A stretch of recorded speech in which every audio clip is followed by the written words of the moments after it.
ID நிறுவனத்துல இப்போ நிறைய பேருக்கு நிறைய கம்பெனிஸ் வந்து இதுவரையும் இல்லாத அளவுக்கு இந்த வருஷத்துல மிட்ல இருந்து நிறைய லே ஆஃப் கொடுத்துருக்காங்க. அது எந்தெந்த கம்பெனி, என்னென்ன காரணத்துக்காக இந்த லே ஆஃப் கொடுத்துருக்காங்க அப்படிங்கிற டீட்டெயில்ஸை வாங்க பார்க்கலாம். 2025 மிட்ல இருக்கும். இப்போ நிறைய கம்பெனிஸ் வந்து நிறைய பேரை லே ஆஃப் பண்ணியிருக்காங்க. இதுவரையும் இல்லாத அளவுக்கு பண்ணியிருக்காங்க. அது என்ன காரணம்னு பார்த்தோம்னா, அவங்க சொல்லாட்டி கூட ஏஐ வந்து ஒரு பெரிய காரணமா அமைஞ்சிருக்கு. ஏன்னா மனிதனோட எஃபிசியன்சிக்கும் ஏஐயோட எஃபிசியன்சிக்கும் டிஃபரன்ஸ் நிறைய இருக்கிறதா அவங்க பாக்குறாங்க.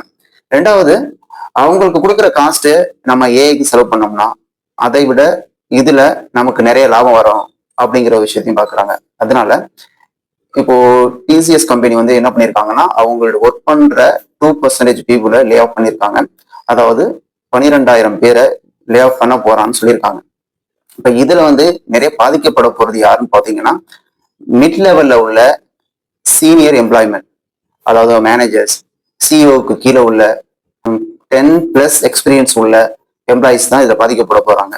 ஏன்னா அவங்க தான் சீனியர் சாஃப்ட்வேர்ஸ் இருக்காங்க, ஜூனியர்ஸ் இருக்காங்க. அவங்கெல்லாம் செஞ்சு கொடுக்குற நிறைய மீட்டிங் அரேஞ்ச் பண்றது, ஷெட்யூல் பண்றது, டாஸ்க் மேனேஜ்மெண்ட் நிறைய விஷயத்த அவங்க தான் பார்த்துட்டு இருக்காங்க.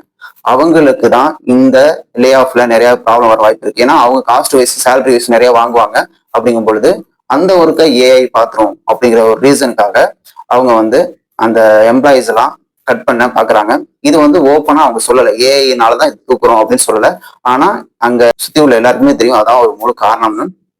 இது இல்லாம அடுத்து வந்து உங்களுக்கு இன்டெல் பாத்தீங்கன்னா, இதுவரையும் இல்லாத அளவுக்கு அவங்களுடைய ஒர்க் பண்ற முக்காவாசி பேரை பணியில இருந்து நீக்கிறாங்க. அதாவது 24,000 பேரை இன்டெல் நிறுவனம் வந்து லே ஆஃப் பண்றாங்க. அதாவது அப்படின்னா அவங்களோட 24% அப்படிங்கிற மாதிரி அவங்க இருக்கிறாங்க. இதுக்கும் காரணம் சேம் தான். பட் அவங்க அதை எந்த காரணத்தை கொண்டும் சொல்லல. என்ன சொல்ல வர்றாங்கன்னா, நாங்க ரீஸ்ட்ரக்சர் பண்ண போறோம், அதனாலதான் இந்த ஃபர்ஸ்ட் கட் பண்றோம் அப்படிங்கிற மாதிரி சொல்றாங்க. மைக்ரோசாஃப்ட்ல உங்களுக்கு 15,000 பேரை லே ஆஃப் பண்றாங்க. பேனாசோனிக் நிறுவனம் வந்து 10,000 பீப்புளையும் லே ஆஃப் பண்றாங்க 2025. இதுக்கு காரணம் எல்லாமே சொல்றது என்ன விஷயம் பாத்தீங்கன்னு வச்சுக்கோங்களேன், எல்லா கம்பெனியுமே சில ரீசன் மட்டும் தான் வச்சிருக்காங்க. என்ன வச்சிருக்காங்கன்னா, ரீஸ்ட்ரக்சர் பண்ண போறோம், ஸ்ட்ரீம் லைன் பண்ண போறோம், காஸ்ட் எஃபிசியன்சிக்காக பண்றோம், இல்ல காஸ்ட் டிசிப்ளின்காக பண்றோம் அப்படிங்கிற விஷயம் தான் சொல்லி எல்லா கம்பெனியுமே காமனா சொல்றது இந்த விஷயத்த சொல்றாங்க. பட் ஏங்கிற விஷயத்த கொண்டு வரல. ஆனா பட் இனி வரும் ஐடி துறை நிறுவனத்துல பணிபுரிய அனைவருக்கும் அவங்களுடைய தனிப்பட்ட எஃபிசியன்சி பிளஸ் ஏஐ நாலேஜ் இருந்தா மட்டும்தான் அவங்களுக்கு அதிக வாய்ப்பு கிடைக்கும் ஐடி துறையில அப்படிங்கிற மாதிரி தான் பார்க்கப்படுது. அதுக்கப்புறம் நம்ம எந்தெந்த எம்ப்ளாயிஸுக்கு ஐடி துறையில வேலை வாய்ப்பு பறி போகும் அப்படின்னு பார்த்தோம்னா, scheduling and coordination, documentation and reporting, oversight and task management, இந்த துறையில இருக்கிறவங்க எல்லாருக்குமே மேக்சிமம் ஐடி துறையில இருந்து லே ஆஃப் வாங்க அதிக வாய்ப்பு இருக்கு.